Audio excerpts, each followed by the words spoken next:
I'm just quickly going to show you how I started off my Copic Journal background. I began with a piece of matte board and two of the beautiful new releases from Lindy Stamp Gang. So this one is the Dark Chocolate Truffle and this one is the Cadbury's Dairy Milk Chocolate. Yum yum.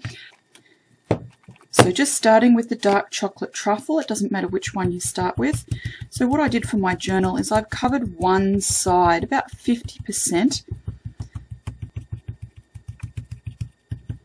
And I've left some areas with pools and others without, just for a little bit of variation there. And then for the other side, I'm just going to spritz with the sprayer.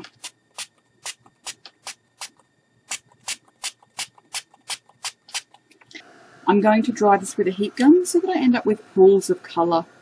It helps with that vintage look.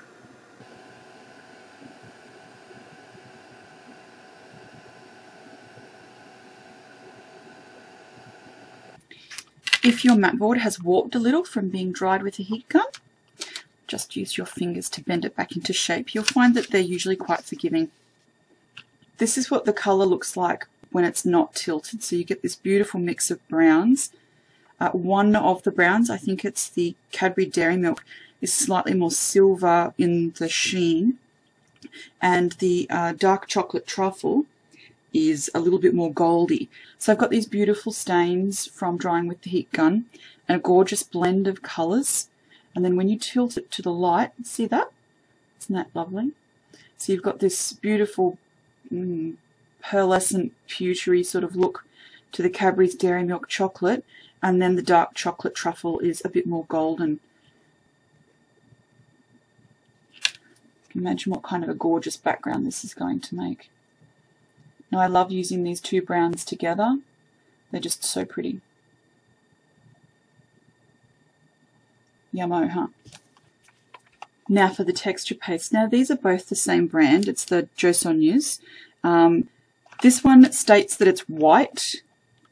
This one really doesn't have any colour to it whatsoever.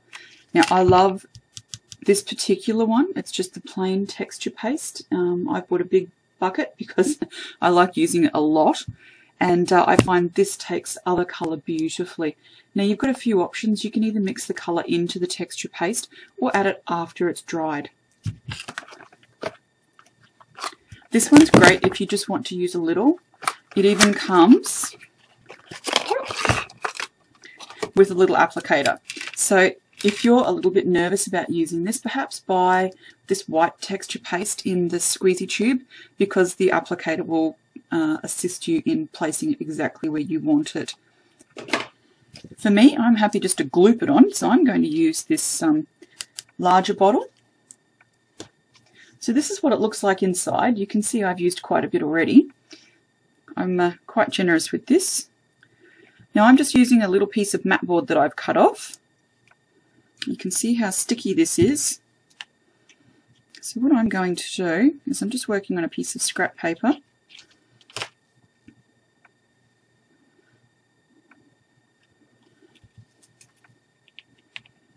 And I'm just going to use this as a sort of a frame, I suppose. Now what you want to do with the texture paste is work with this until it has the texture that you are after. Now the great thing about this is if you make peaks, it will hold the peaks.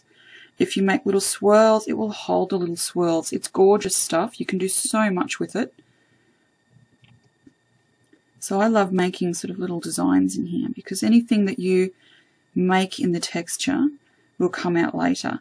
Now this particular texture paste is incredibly sticky, so it's not something that you really want to stamp into. I have tried it before. It did not turn out very well. So this is not the kind of texture paste that you would use if you wanted to make a stamped impression in here. Just thought I'd let you know that from my own personal experience so that you don't make the same mistakes.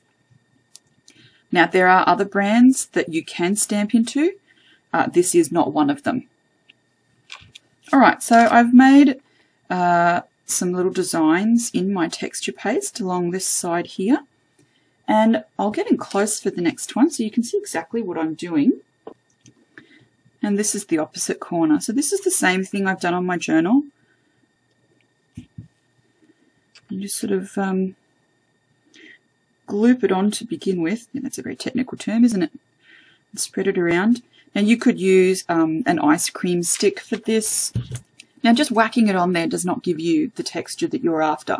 What you need to do is sort of worry at it a little bit. Anything you do will remain there as it dries. Now sometimes it settles a little, but most of the time it stays pretty true to what you've done. So just making a few extra bits of texture here. You want as much as possible so it's interesting. Now just to finish off, I like to run the edge of this along the edge of the mat board, just so that you get a nice straight edge to it, because this is not something that you can trim or cut off when it's dry. You can try and pare a little bit back with a craft knife, but it doesn't really work very well. So it's best to do this while it's wet. So now that I've got my texture paste blobbed on here, this is where it gets really important. You need to set this aside for at least a few hours. Now the other thing that you'll find is because it's on an unsealed base, the texture paste will actually pick up a little of the dye colour from whatever's underneath it. So if I'd had a red background finish, it would pick up and look a little pink as it dries. Because this one is on that beautiful brown of the Starburst stains, it's going to pick up a little brown colouring as it dries. Next I'm going to use some of the Perfect Paper Adhesive, the glossy one, the Carpathian Bluebells Magical Mica, and I'm going to apply this over the top of my dried texture paste. I'm just going to mix it up on here in case I'd like to use it later.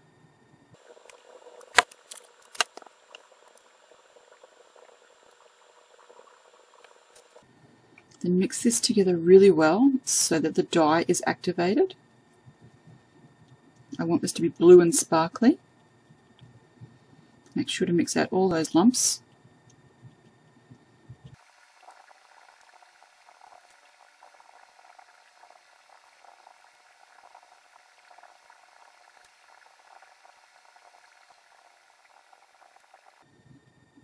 As you're applying this, try not to fill in any of the texture. You don't want to reduce any of the lumps and bumps, because that's what's going to give the final product its real interest. On the reverse though, this is your chance to add a little bit of darker areas by just applying this more thickly in some spots than others around the ridges.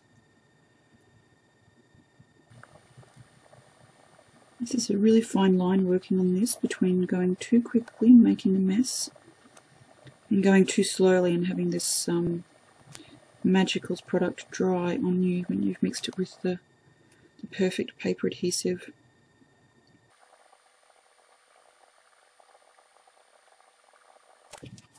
This is where I am so far. Look how absolutely gorgeous that looks.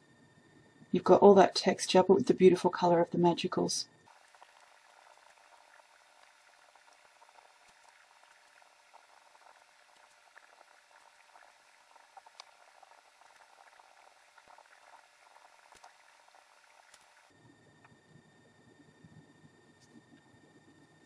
What I'm loving about this so much is that because you've got those two colours from the Magicals, you've got the colour of the dye, the blue, plus the colour of the shimmer, which in this case is sort of a goldy tone. I'm not really going to have to do much to this when it's finished, because depending on the angle you're looking at it from, you get both those colours. So the peaks seem to be really picking up the blues, and all of the lower areas seem to be picking up the gold. This is looking really spectacular. I just hope I can do the finished piece justice. Can you tell that I'm so surprised there? I was expecting it to look really pretty, but not this gorgeous.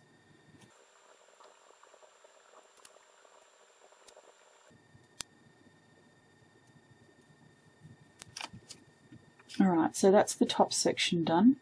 Yummo, huh? Now for the bottom. Now I'm going to have to work slightly more quickly now because the Perfect Paper Adhesive is drying.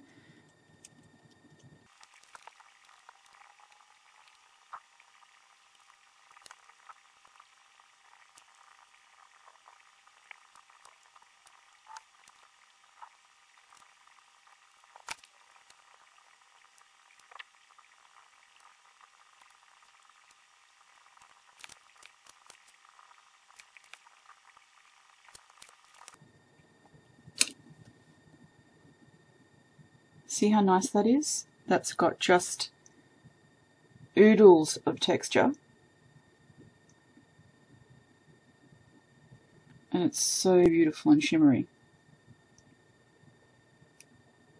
See that up close? Isn't that gorgeous? Oops, sorry, there's my little cat having a sneeze. And you can see in the light, you've got blue on one angle and the gold on the other. It's a bit like shot silk. So pretty. With this next step, I'm going to have to be really careful that I don't overdo it and ruin what I've just done. I'd like to add a tiny little bit of Rub and Buff, which is a metallic, well, I suppose it's a metallic wax. It's the colour of gold leaf, and you can apply it with your finger or a soft piece of material. I usually just like using my finger, it's a little bit easier. And it just applies to the highlighted areas of the texture. Now, normally when I use texture paste, I can be quite heavy-handed with this, but what's happened as this has dried, the blue only shows up on the ridges, and the gold is showing everywhere else. And I really don't want to take too much of that blue away, so I'm going to have to be very, very careful in applying this and be very, very light.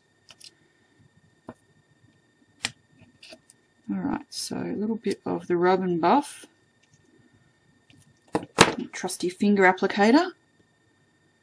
Now what I like to do is just get a little bit on my finger and then sort of rub it off, so I know I haven't got too much there.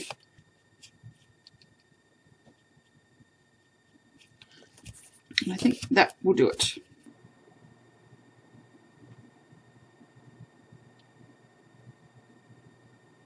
This is what the finished texture paste looks like after I've applied the Rub and Buff.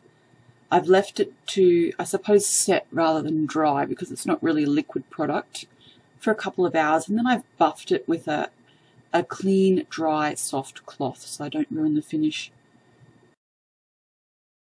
So again, that was the Carpathian Bluebells, the Jo Sonja's texture paste, the Perfect Paper Adhesive Glossy, and a little of the gold Rub and Buff. Isn't that just so pretty? Again, you've got blue in one direction, tilt it ever so slightly, and you've got the gold. And that's just taken so beautifully. I'm really impressed with how this has turned out. You're only seeing the first half of my Copic Journal. This is the half with the texture paste background with the starburst stains. If you would like to see how I've decorated it, then please watch part 2, which is Kate's Copic Journal with the steampunk theme. I hope this little clip on using texture paste in your work has been useful, and thanks so much for watching.